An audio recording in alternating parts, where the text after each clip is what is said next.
Lulu Gulf ഫോക്കസിലേക്ക് സ്വാഗതം. Gulf ഫോക്കസിൻ്റെ ഒരു പ്രത്യേക എപ്പിസോഡാണിത്. ഷാർജയിലെ അൽനൂർ ദ്വീപിലേക്കുള്ള യാത്ര. ഷാർജ നഗരഹൃദയത്തിലുള്ള ഈ ദ്വീപ് പലതുകൊണ്ടും വിസ്മയങ്ങൾ സൃഷ്ടിക്കുന്നു. ഇപ്പോൾ നിൽക്കുന്ന ഈ സ്ഥലം ദ്വീപിലെ ഒരു പ്രത്യേക സ്ഥലമാണ്. ഇവിടെ ലോകത്തിൻ്റെ വിവിധ ഭാഗങ്ങളിലുള്ള ദേശാടന പക്ഷികൾ പറന്നെത്തുന്നു. യു എയിലെത്തുന്ന ദേശാടന കിളികളിൽ 15% അൽനൂർ ദ്വീപിലാണ് എത്തുന്നത്. ഈ പക്ഷികളുടെ നിരീക്ഷണത്തിന് ശേഷം ഏതാനും മാസങ്ങൾക്ക് മുൻപ് ഇവിടെ ഒരു ഫോട്ടോഗ്രാഫി മത്സരം നടത്തുകയുണ്ടായി. അതിൽ മികച്ച 300 ഫോട്ടോകൾ ഈ ദ്വീപിലെ മരങ്ങളിൽ തൂക്കിയിട്ടിരിക്കുകയാണ്. പക്ഷികളുടെ കളകൂജനവും ചിത്രശലഭങ്ങളുടെ നയന മനോഹാരിതയും ദ്വീപിൻ്റെ പ്രത്യേക കുളിർമ നൽകുന്ന അവസ്ഥയും ഈ അത്യുഷ്ണതയിൽ ഷാർജയിൽ വസന്തം സൃഷ്ടിക്കുന്ന ഒരു ദ്വീപ് അൽനൂർ ദ്വീപ്. അൽനൂർ ദ്വീപിലെ വിശേഷങ്ങളിലേക്ക്.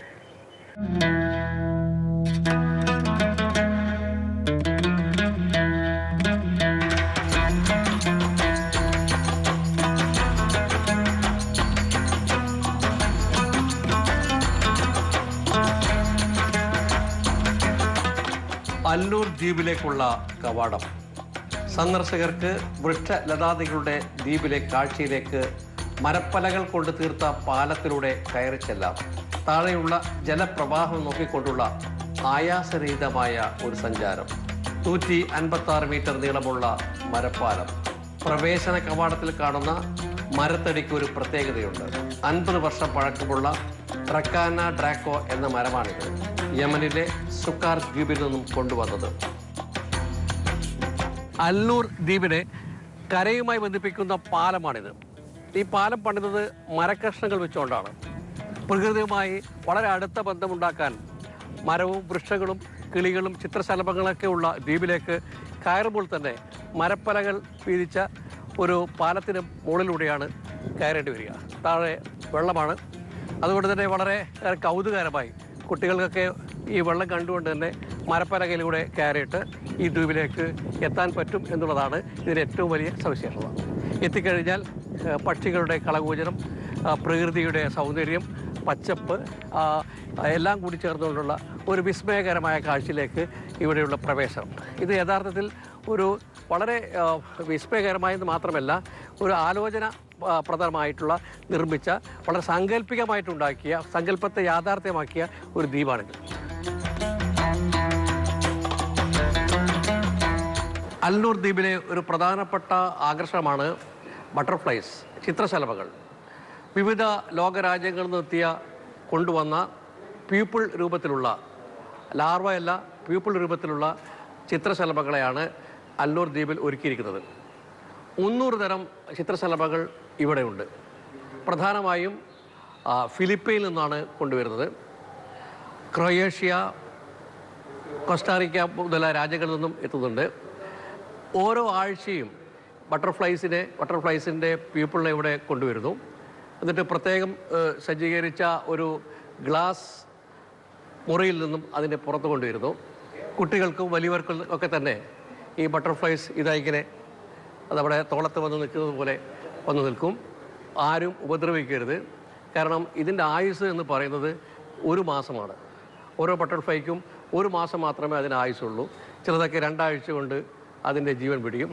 അതുകൊണ്ട് തന്നെ വളരെയേറെ സൗഹൃദപരമായ ഒരു അന്തരീക്ഷത്തിലാണ് പ്രകൃതി സഹജമായ, അതായത് അൽനൂർ ദ്വീപ് തന്നെ പക്ഷികൾക്കും ബട്ടർഫ്ലൈസിനും ഒക്കെ തന്നെ ഒരു സൗഹൃദം, അതായത് പരിസ്ഥിതി സൗഹൃദ ഒരു ശലഭ ദ്വീപാണ്. പക്ഷികളുടെ ഒരു സങ്കേതമാണ് അൽനൂർ ദ്വീപ്. ചിത്രശലഭങ്ങളുടെ ആലയം. അൽനൂർ ദ്വീപിലെ മുഖ്യ ആകർഷകമാണ് ചിത്രശലഭങ്ങളുടെ ഈ ആലയം. വളർച്ചയുടെ പ്രധാന ഘടകമായ പ്യൂപ്പ അവസ്ഥയിൽ ഇവിടെ കൊണ്ടുവന്നത് കോസ്റ്റോറിക്ക, ഫിലിപ്പീൻ തുടങ്ങിയ രാജ്യങ്ങളിൽ നിന്ന്. പ്യൂപ്പയിൽ നിന്നും ഇവിടെ പൂർണ്ണകായ അവസ്ഥയിലേക്ക് ചിത്രശലഭങ്ങൾ വളർച്ച പ്രാപിക്കുന്നു.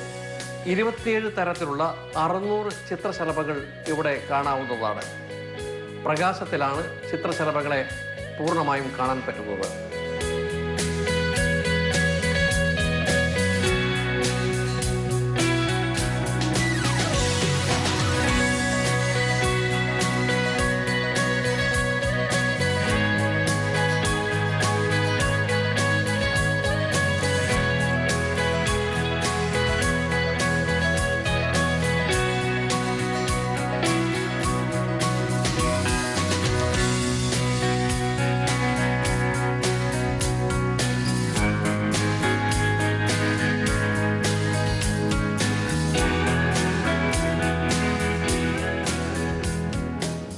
അൽനൂർ ദ്വീപിലെ ഒരു അത്ഭുത കാഴ്ചയാണ് അടുത്തത്. ഈ സ്റ്റോൺ, ഈ കല്ല് ഫോസിൽസ് ഇത് ബ്രസീലിൽ നിന്ന് കൊണ്ടുവന്നാണ്.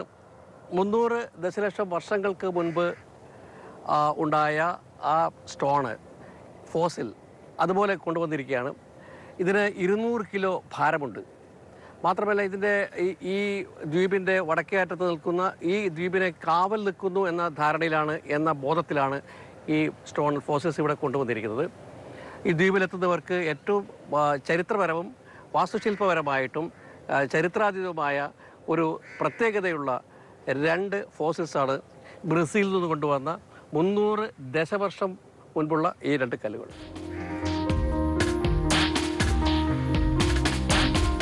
ക്രിസ്റ്റൽ കല്ലുകൾ, ഇത് ബ്രസീലിൽ നിന്നും കൊണ്ടുവന്നത് 300 ദശവർഷം പഴക്കമുള്ള അപൂർവ ശിലാരൂപങ്ങൾ. പകൽ നേരം പുരാവസ്തു ഗവേഷണത്തിൽ താല്പര്യമുള്ള സഞ്ചാരികൾക്ക് ഒരു ചരിത്ര കൗതുകം. എന്നാൽ രാത്രിയിലോ അന്നൂർ ദ്വീപിൻ്റെ കാവൽക്കാർ രാത്രികാലങ്ങളിൽ ക്രിസ്റ്റൽ കല്ലുകൾ അങ്ങനെ ദ്വീപിന് കാവലിരിക്കുന്നു.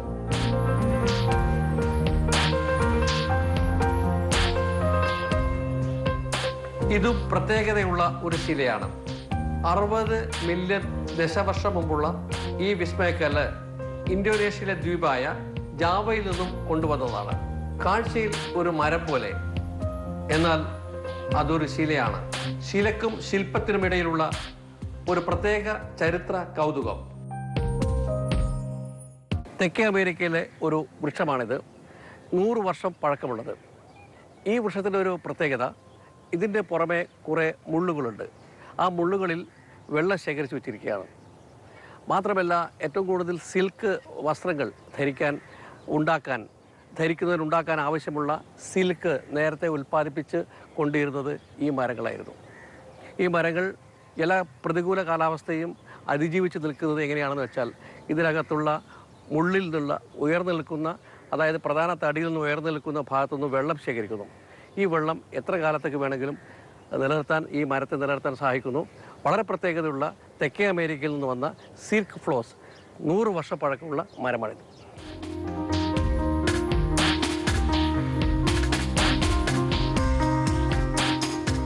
ദ്വീപിലെ മരക്കാഴ്ചകൾക്കിടയിൽ തല ഉയർത്തി നിൽക്കുന്ന മറ്റൊരു മരമുണ്ട്.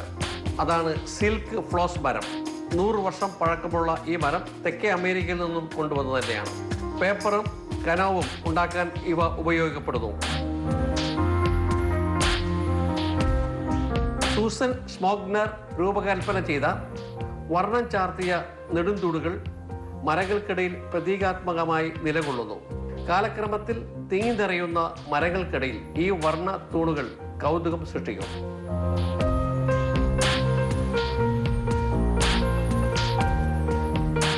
ചുറ്റും വെള്ളത്തിന് നടുക്ക് ഒരു ദ്വീപ്.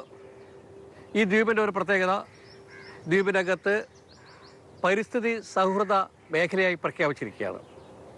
മരങ്ങൾ, പക്ഷികൾ, ചിത്രശലഭങ്ങൾ, ഇക്കൂട്ടത്തിൽ ഈ മുൾച്ചെടിയും. ഇത് മരുഭൂമിയിൽ വളരുന്ന ചെടിയാണ്, കാക്ടസ്. ഈ മുൾച്ചെടിയിലൂടെ നടക്കുമ്പോൾ ഇത് പല രൂപത്തിലും ഭാവത്തിലും വലുതും ചെറുതുമായ ഒട്ടേറെ ചെടികളുണ്ട്. ഇതൊക്കെ തന്നെ നേരത്തെ ഇവിടെ ഉണ്ടായിരുന്നതാണ്. ചിലതൊക്കെ ലോകത്തിൻ്റെ വിവിധ ഭാഗങ്ങളിൽ നിന്ന് കൊണ്ടുവന്നതാണ്.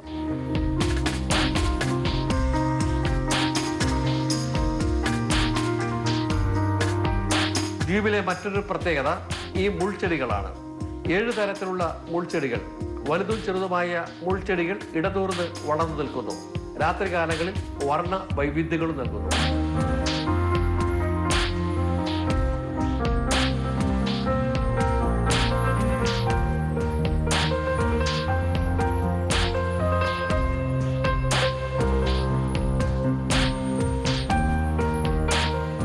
ദ്വീപിലെ ഓരോ മരവും പ്രത്യേകതരം വെളിച്ചം നൽകുകയാണ്. ദേശാടന കിളികൾ കൂട്ടത്താൽ മരങ്ങളിലേക്ക് ചേക്കേറുന്നു. അപ്പോൾ ദീപ്തമായ സംഗീതം ദ്വീപിലേക്ക് ഒഴുകുന്നു. പ്രകാശമയമായ കാടുകളിൽ പേടിയില്ലാതെ എല്ലാവർക്കും പോകാം.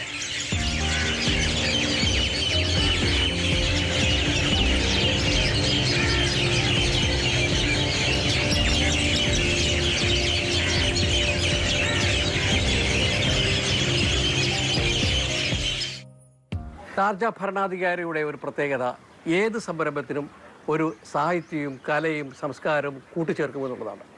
അത് വിനോദസഞ്ചാരമായാലും ശരി, വാണിജ്യാടിസ്ഥാനത്തിലുള്ള ഏത് സംരംഭമായാലും ശരി, എക്സിബിഷനായാലും ശരി, അവിടെയൊക്കെ അദ്ദേഹം ഒരു കവിയും കഥാകൃത്തും ചരിത്രകാരനും എല്ലാമായതിനാൽ, നിരവധി ഗ്രന്ഥങ്ങളുടെ കർത്താവും കൂടി ആയതിനാൽ ഷാർജ ഭരണാധികാരി ഈ ദ്വീപിൽ ഒരുക്കിയിരിക്കുന്നത് ഈ ലിറ്ററേച്ചർ പഠനത്തിൻ്റെയും വായനയുടെയും അറിവിൻ്റെയും ലോകം സൃഷ്ടിക്കാനുള്ള, ഇരുന്ന് ചർച്ച ചെയ്യാനുള്ള, സംവേദിക്കാനുള്ള ഒരു ഇടം എന്ന നിലയിൽ സ്ഥാപിച്ച ലിറ്ററേച്ചർ പവലിയനാണിത്. ഏത് സംരംഭത്തിന് പിന്നിലും ഒരു കലാസാംസ്കാരിക ചരിത്രത്തിൻ്റെ അവബോധം വരും തലമുറയ്ക്ക് ഉണ്ടാക്കണമെന്ന ഉദ്ദേശത്തോടു കൂടി സ്ഥാപിച്ചത്.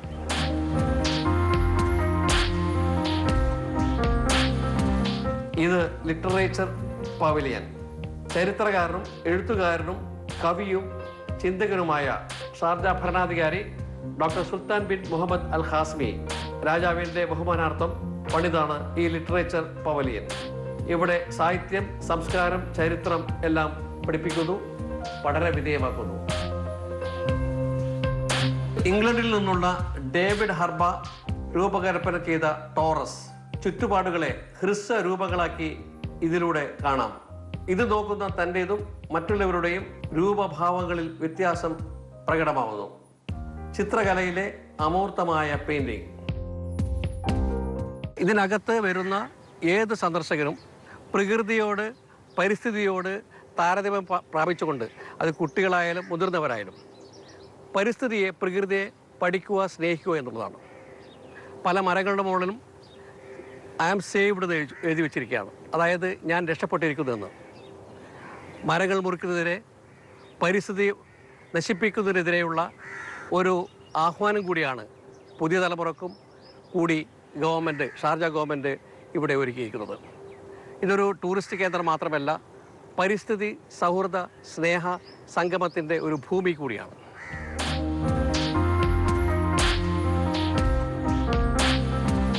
പ്രകാശത്തിൻ്റെ നൃത്തവും അതിനു ചേർന്ന സാന്ദ്രമായ സംഗീതവും.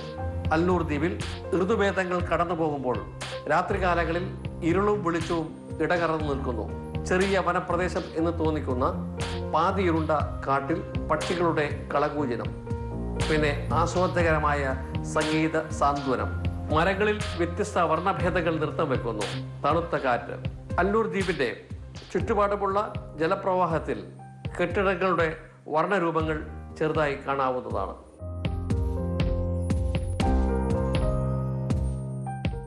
നഗരത്തിൽ നിന്നും വളരെയേറെ ദൂരമില്ലാത്ത അൽനൂർ ദ്വീപ് ഉദ്ഘാടനം ചെയ്തത് UAE സുപ്രീം കൗൺസിൽ അംഗവും ഷാർജ ഭരണാധികാരിയുമായ doctor Sultan bin Muhammad Al Qasimi.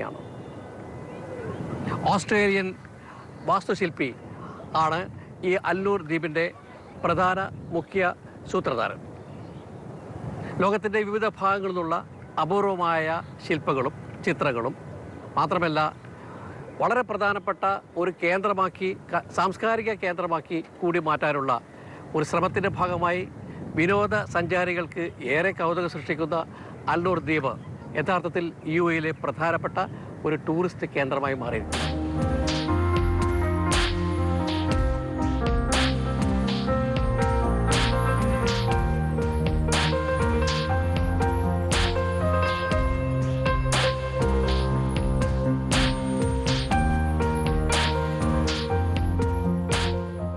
ബന്ധങ്ങൾ ആകർഷിച്ചുകൊണ്ടുള്ള ഒരു ടൂറിസ്റ്റ് കേന്ദ്രം, അതാണ് ഷാർജയിലെ അൽനൂർ ദ്വീപ്.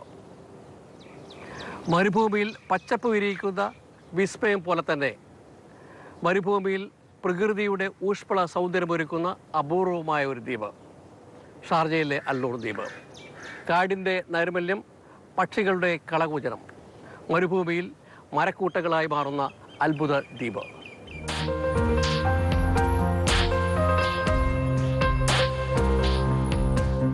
ദേശാടന പക്ഷികളെപ്പോലെ വിവിധ രാജ്യങ്ങളിൽ നിന്നും സഞ്ചാരികൾക്ക് മരപ്പാലം കൗതുകം സൃഷ്ടിക്കുന്നു. ദ്വീപിലെ വൃക്ഷങ്ങളിൽ ഇങ്ങനെയുള്ള 33 ചിത്രങ്ങൾ പ്രദർശിപ്പിച്ചിട്ടുണ്ട്. ഷാർജ അൽബുഹൈറ കോർണിഷിന് അടുത്തുള്ള അൽനൂർ പള്ളിക്കടുത്താണ് അൽനൂർ ദ്വീപ്. പ്രകൃതിയും ചരിത്രവും ശില്പകലയും സാഹിത്യവും ചിത്രശലഭങ്ങളും പക്ഷിക്കൂട്ടങ്ങളും എല്ലാം ചേർന്നുള്ള 4500 ചതുരശ്ര മീറ്റർ ദ്വീപ്. ഈ അത്യുഷ്ടകാലത്ത് കയറി ചെല്ലുമ്പോൾ നാം അത്ഭുതപ്പെട്ടു പോകുന്നു. ഈ ദ്വീപിൽ എത്ര സുന്ദരമായ അനുഭവമാണുള്ളത്. ശാന്തസുന്ദരം, സാന്ദ്ര മനോഹരം. അതായത് ഈ ഒരു ചൂടും ഈ ഒരു കാലാവസ്ഥയിലും ഇങ്ങനെ ഇവർ മെയിൻറ്റെയിൻ ചെയ്യുന്നത് വളരെ അത്ഭുതമായിട്ട് തോന്നി. പിന്നെ ഇങ്ങനെ ഒരു ദ്വീപ് തന്നെ എന്ന് പറയുകയാണെങ്കിൽ ഇവിടെ നമ്മുടെ നാട്ടിൽ ഒരുപാട് ദ്വീപുകളുണ്ട്. അത് നന്നായിട്ട് മെയിൻറ്റെയിൻ ചെയ്യാൻ പറ്റുന്നില്ല. പക്ഷേ ഇവിടെ ഇവർ ആർട്ടിഫിഷ്യലായ ഒരു ദ്വീപ് ഉണ്ടാക്കി അത് ടൂറിസത്തിന് വേണ്ടി ഇത്രയും അവസരങ്ങൾ പ്രയോജനപ്പെടുത്തുക വെച്ചാൽ ഒരു അത്ഭുതം തന്നെയാണ്. കാണാൻ ഒരു ദിവസം എന്തായാലും സ്പെൻഡ് ചെയ്യാനുള്ള വകുപ്പുണ്ട് ഇവിടെ. ഒരു വിസിറ്റ് വന്നിട്ട് നമ്മൾ ഇവിടെ ആദ്യമായിട്ട് കാണാൻ വന്നതാണ്. കണ്ടപ്പോൾ നമുക്ക് നാട്ടിൽ നിന്ന് വ്യത്യസ്തമായിട്ട് തോന്നി. ബട്ടർഫ്ലൈ കണ്ടപ്പോൾ നമ്മുടെ നാട്ടിലുള്ള ബട്ടർഫ്ലൈനെക്കാട്ടിയും കുറച്ചും കൂടി വ്യത്യസ്തമായ ബട്ടർഫ്ലൈയാണ് നമുക്കിവിടെ കാണാൻ പറ്റിയത്.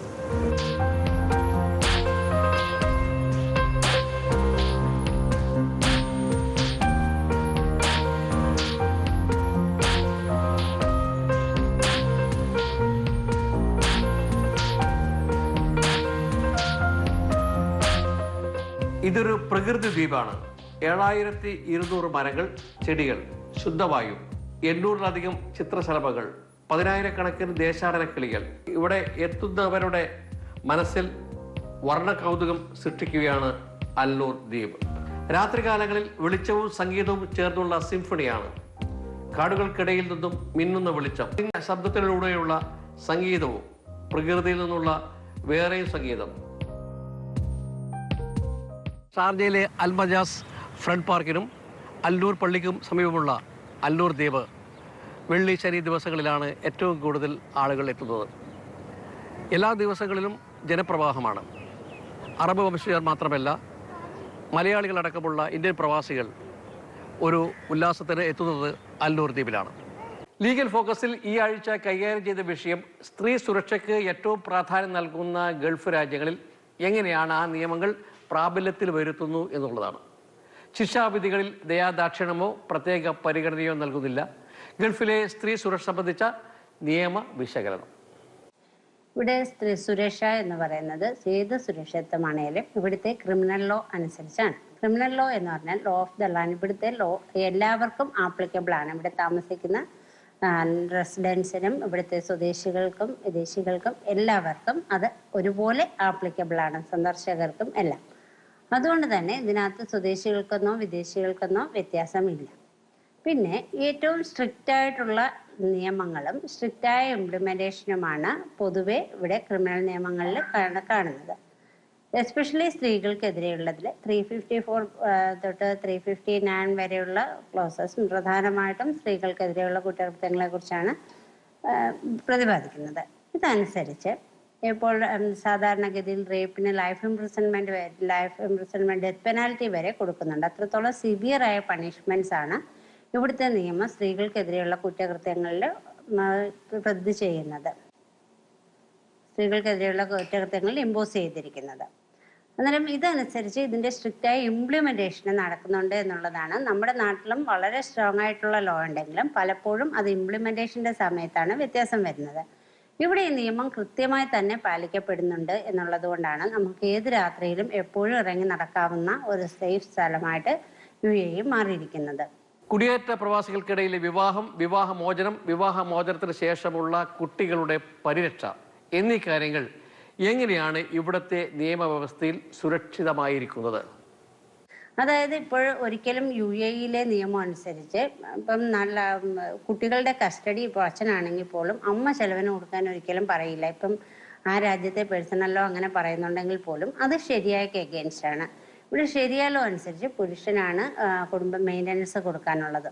അന്നേരം സ്ത്രീകൾക്ക് ജോലി ഉണ്ടെങ്കിൽ പോലും കുട്ടികളുടെ മെയിൻ്റനൻസ് കൊടുക്കാനായിട്ട്, എന്നാൽ പലപ്പോഴും ഇന്ത്യൻ കോടതികളിൽ അത് വ്യത്യാസമായിട്ട് വരുന്നുണ്ട്. സ്ത്രീകൾക്ക് ജോലി ഉണ്ടെങ്കിൽ മെയിൻ്റനൻസിൻ്റെ കാര്യത്തിൽ വ്യത്യാസം വരും. പക്ഷെ ഇവിടെ അങ്ങനെ നോക്കുന്നില്ല. പുരുഷന്റെ ഇൻകം അനുസരിച്ച് കുട്ടികളെ കുട്ടികൾക്ക് മെയിൻ്റനൻസിന് കൊടുക്കുക എന്നുള്ളത് പുരുഷന്റെ ബാധ്യതയാണ്. അതാണ് ശരിയ ലോ പറയുന്നത്. അതുകൊണ്ട് ശരിയ ലോയ്ക്ക് എഗെയിൻസ്റ്റ് ആയിട്ടുള്ള നിങ്ങളുടെ പേഴ്സണൽ ലോ പറഞ്ഞാൽ ഇവിടെ അപ്ലൈ ചെയ്യില്ല.